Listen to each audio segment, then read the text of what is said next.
Feliz sábado para todos os nossos amigos da Escola do Pensar. Mais uma sexta-feira chegou. E o tempo está passando com uma rapidez muito grande. Parece que foi ontem que eu estive aqui gravando para todos nós semana passada. Eu tenho dito porque a única coisa que demora muito são os faróis. O resto, a vida está passando rápido. E eu fico pensando, a volta de Jesus não vai demorar. As profecias se cumprem rapidamente. Hoje nós temos aqui como título da mensagem Riquezas mal adquiridas e julgamento proibido. Esse assunto se encontra no livro de Tiago, que hoje nós estamos terminando o capítulo 5, dando advertências que há muitos anos atrás, 2000 anos atrás, o apóstolo vem advertindo e para nós parece que foi escrito hoje ou ontem. Eu dou graças a Deus pelo que o Evangelho é presente, ele é atual. Nós vamos ouvir aqui algumas coisas de uma maneira direta, sem rodeios. O apóstolo, ele é muito objetivo. Nós vamos começar com oração, desejando uma bênção especial e muita saúde, muita sabedoria a todos aqueles que pertencem à Escola do Pensar. Muito obrigado, alunos, pais, professores e funcionários da maneira geral. E, em especial, eu tenho tido a ajuda desse grupo aqui do Labicom. Muito obrigado, Gui Júnior, muito obrigado, Cleiton, muito obrigado, Mateus, e todos aqueles que estão por aqui. Agradeço de uma maneira muito especial e peço as bênçãos de Deus para vocês. Oremos. Eterno Pai, muito obrigado, estamos pelos teus cuidados, obrigado pela vida e pela saúde. Pai Santo e Eterno, dá-nos a tua bênção, mas pedimos também, Senhor, fortifica-nos para que nós tenhamos forças para vencer o inimigo com a tua palavra, com o teu poder e com a tua misericórdia. Nós temos sentido, Senhor, os dias estão ficando cada vez mais difíceis. Livra-nos, dá-nos sabedoria, a paz, o amor, a compreensão, a paciência a todos aqueles que estão ao nosso redor. Que possamos compreender que o Senhor é bondoso e é misericordioso com aqueles que erram. Dá-nos essa sabedoria em nome de Jesus. Amém. O capítulo é o 5, como eu já falei para vocês, do verso 1 até o verso 20, e o apóstolo começa dizendo assim, é forte. Atendei agora, ricos, chorai e lamentando por causa das vossas desventuras que vos sobrevirão. Ele fala no futuro. Sobrevirão coisas muito difíceis para aqueles que acumulam riquezas sem necessidade, sem verdadeiro emprego. Riqueza não é para guardar, riqueza é para trocar por benefícios em prol da salvação dos filhos de Deus. As vossas riquezas estão corruptas e as vossas roupagens comidas pelas traças. O vosso ouro e a vossa prata foram gastos pela ferrugem, e a ferrugem há de ser por testemunho contra vós mesmos, e há de devorar como fogo as vossas carnes, tesouros acumulastes nos últimos dias. Eu posso fazer uma leitura daquilo que eu penso. Nos últimos dias nunca se adquiriu tanta riqueza. Uma pequena parte da população, muita riqueza. Mas todos nós somos ricos, porque riqueza é todo bem capaz de satisfazer uma necessidade. Se eu tenho algum instrumento, se eu tenho uma caneta, se eu tenho um pedaço de papel, se eu tenho um microfone, se eu tenho uma internet, por que não pregar o Evangelho? Se eu tenho livros baratíssimos, eu recebi essa semana milhares de livros que custaram muito pouco, subvencionados pelos queridos que estão doando dinheiro para confeccionar livros mais baratos. Eu peço a Deus que aqueles que recebem esse livro leiam e meditem, reflitam, para que possam então compreender a grandeza de Deus. No verso 4 do capítulo 5 de Tiago diz assim: Eis que o salário dos trabalhadores que ceifaram os vossos campos e que por vós foi retido com fraude, está clamando, e os clamores dos ceifeiros penetraram até os ouvidos do Senhor dos Exércitos. Eu fico pensando, salários pequenos que precisam ser pagos de maneira justa. Eu sei que um salário jamais dá para cobrir as despesas. A mim nunca deu. E a de vocês acredito que também não. Mas temos que pagar com justiça aquilo que os funcionários merecem. Agora, funcionários, tomem cuidados também para não estarem cobrando dos vossos patrões, das vossas empresas, mais do que é de lei. O verso 5 diz assim: Tendes vivido regaladamente sobre a terra, tendes vivido nos prazeres, tendes engordado o vosso coração em dia de matança. Estive pensando, naquela época nem se sabia que o coração acumula gorduras e são prejudiciais. O coração, o fígado e as nossas entranhas se enchem de gorduras porque comemos errado, comemos demais. Comemos aquilo que muitas vezes foi tirado de outras pessoas.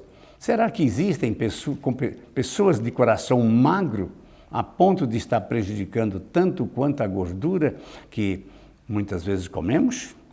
O verso 6 continua: Tendes condenado e matado o justo, sem que ele vos tenha resistência, de uma maneira opressiva, de uma maneira como que obrigando, por circunstâncias. Até o verso 6 ele é muito pesado, e eu vou dizer para vocês que até o 20 também. No verso 7 ele muda um pouco de assunto e vai dizendo o seguinte: Sede, pois, irmãos, pacientes até a vinda do Senhor. Eis que o lavrador aguarda com paciência o precioso fruto da terra, até receber as primeiras e as últimas chuvas. Nós sabemos que existem dois tipos de chuva, um para germinar e outro para crescer e amadurecer o grão. Sede vós também pacientes, fortalecei o vosso coração, pois a vinda do Senhor está próxima, muito mais próximo do que nós imaginamos. Irmãos, não vos queixeis uns dos outros para não serdes julgados. Eis que o juízo está às portas. É desde o início do mundo que nós temos a mania de culpar uns aos outros. Adão culpou a Eva culpou a serpente e culpou a quem? Também a Deus. A mulher que tu me deste, mulher, por que fizeste isso? A serpente que tu puseste no paraíso. Eu acho que nós devíamos repensar, assumir as culpas. Se alguém não aprendeu é porque eu não ensinei. Eu sou professor há 62 anos. Se eu dei alguma aula e o aluno não aprendeu, eu sou o culpado, eu devia ter encontrado outro meio. Eu peço, queridos professores, queridos funcionários, quem quer que seja, qualquer profissão, ele tem a obrigação de ensinar. E se o aluno não aprendeu, diz novamente. O que é que faz uma pessoa aprender? É a repetição e a concentração. Peça, faça alguma coisa para que o seu aluno, o seu discípulo, que se concentre, pare um pouquinho, apesar das corridas do mundo. Eu sei que existem alunos que correm, que pensam, que se distraem. Vamos então lá e tocar um pouquinho na mão deles assim: vou te fazer uma pergunta, e faz a pergunta relativa àquilo que você está ensinando, e ele com certeza, eu acredito que nesses anos todos, o que eu ensinei, de uma maneira, numa didática própria, As pessoas aprenderam, e eu às vezes pergunto, você aprendeu alguma coisa, mesmo que não seja para usar, mesmo que seja para aborrecer o aprendizado? Toda lição, toda aula tem que ser compreendida. Muita gente lê a Bíblia e diz que não entendeu, então não sabe ler.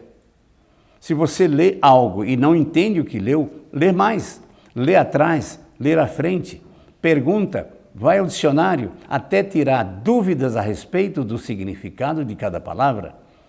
Porque a Bíblia não é para ler. Aliás, tudo que nós lemos temos que compreender, senão estamos perdendo a paciência. Eu gosto muito de poesia, vocês sabem. A poesia, quando ela está em ordem inversa, ou quando ela está de uma maneira muito sintética, ou muito extensa, é preciso parar e compreender, e se esforçar para entender o sentimento daquele que escreveu. Bom, continuando ainda, no verso 10 diz assim, irmãos, tomai por modelo no sofrimento e na paciência os profetas, os quais falaram em nome do Senhor. A vida de um profeta, com certeza, era muito difícil, ou é, porque ele falava em parábolas, em exemplos. Raramente um profeta dá a sua mensagem de uma maneira clara, que não precise de interpretação. Mas se a gente ler o momento que ele escreveu, o assunto que ele trata, para vermos então o que é que o Senhor quis dizer para aqueles que ouvem. Eis que os que temos por felizes, os que porventura, os que perseveraram firmes, tendes ouvido da paciência de Jó, e viste o fim que o Senhor lhe deu, porque o Senhor é cheio de terna misericórdia e é compassivo. Eu sei que quem lê a história de Jó fica perguntando por que Deus fez isso com Jó, permitiu tanto sofrimento se ele não era devedor daquilo, era um homem justo? Sim, Deus sempre tem um propósito. O propósito que eu aprendi com Jó é que os sofrimentos foram muitos, mas Deus reservou para Jó aquilo que ele vai receber na volta de Jesus. A vida eterna. E tudo vale a pena se for para ganhar a vida eterna, viver com Jesus. O próprio Jesus deu o seu exemplo, sem dever, ele se entregou por mim e por você, para que nós tenhamos vida, e vida em abundância. O verso 12 diz assim, acima de tudo, porém, meus irmãos, não jureis, nem pelo céu, nem pela terra, nem por qualquer outro voto. Antes seja o vosso sim, sim, e o vosso não, não, para não cairdes em juízo. O julgamento é perigoso. Não podemos ficar julgando permanentemente. Cada um que errou por algum motivo, vamos ter compaixão, vamos chegar perto dele, vamos ensiná-lo, vamos perdoá-lo. O perdão, ele é divino. Foi isso que Deus fez comigo e quer fazer com você também, perdoar os nossos pecados. Se alguém errou, tenha compaixão, chegue perto dele, ajude. O verso 13 diz assim, está alguém entre vós sofrendo? Faça oração. Está alguém alegre? Cante louvores. Está alguém entre vós doente? Chame os presbíteros da igreja e esses façam oração sobre ele, ungindo-o com óleo em nome do Senhor.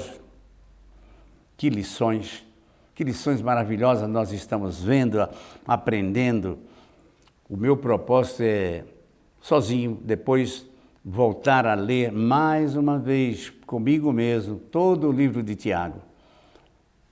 Desta vez que eu estou falando sobre os 5 capítulos de Tiago, eu nunca aprendi tanto a esse respeito.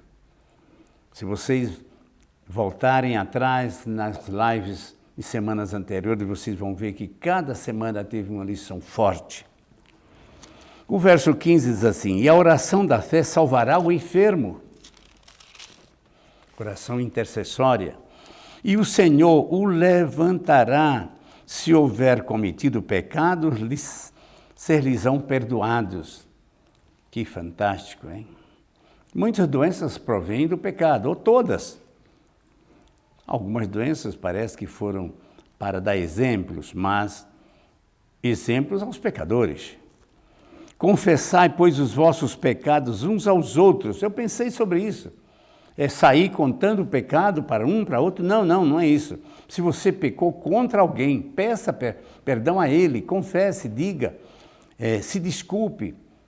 Desculpas é diferente de perdão, um pouquinho diferente.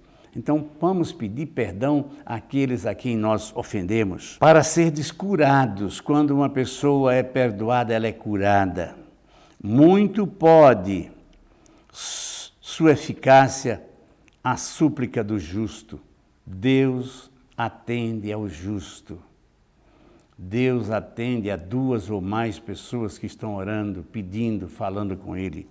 O verso 17 diz assim: Elias era um homem semelhante a nós, sujeito aos mesmos sentimentos. Ele orou com instância para que não chovesse sobre a terra, e por 3 anos e 6 meses não choveu. Orou novamente para que chovesse, e Deus mandou chuva para germinar sementes e dar frutos. Elias, um homem tão frágil quanto nós. E ele orou e Deus atendeu. Meus irmãos, se alguém de vós se desviar da verdade e alguém o converter, sabei que é aquele que converte o pecador do seu caminho errado salvará da morte a ele mesmo. Aqui fala na alma. Vocês sabem que a alma é confusa para muitos. A alma é você mesmo. Salvará esta pessoa e cobrirá multidões de pecados. Em Provérbios 10, 12, vai falar sobre esse assunto. Diz assim: o ódio excita contendas, mas o amor cobre todas as transgressões. Como assim? É quando você fala para alguém com amor, tem amor a alguém, perdoa, esta pessoa modifica e deixa de pecar. Isso também no livro de 1 Pedro 4, verso 8, diz assim: acima de tudo, porém, tende amor intenso uns para com os outros, porque o amor cobre multidão de pecados. E eu pensei sobre isso. Como é que o amor cobre pecados? Você tendo amor para alguém, falando com amor para ele, ensinando com paciência, com amor, com dedicação, esta pessoa se arrepende dos seus pecados e corrige a sua vida, que esse é o dever de Cristo, que o desejo de Cristo e o dever nosso. Meus irmãos, aqui terminamos mais esta leitura, esse comentário do livro de Tiago. E o nosso desejo é que vocês peguem Tiago 5, leiam, meditem e orem. Orem por mim também. Orem pelos nossos. Orem por toda a família da Escola do Pensar. Nós necessitamos de orações. Nós necessitamos dos favores de Deus através dos pedidos que vocês fizerem em prol de nós. Muito obrigado e que Deus abençoe, que tenham um feliz sábado, uma nova semana também, e começará onde nós vamos louvar e bendizer o nome do Senhor. Amém. Vamos orar. Pai Santo e Eterno, muito obrigado, estamos pelos teus cuidados. Obrigado, Senhor, pela vida e pela saúde. Nós nos entregamos em tuas mãos, a nós e todos aqueles que sofrem, que pecam, que erram. Pai, perdoa-lhes e dá-lhes o Santo Espírito para que possamos ter uma vida diferente, tomar novas decisões. Isso nós pedimos em nome de Jesus. Amém.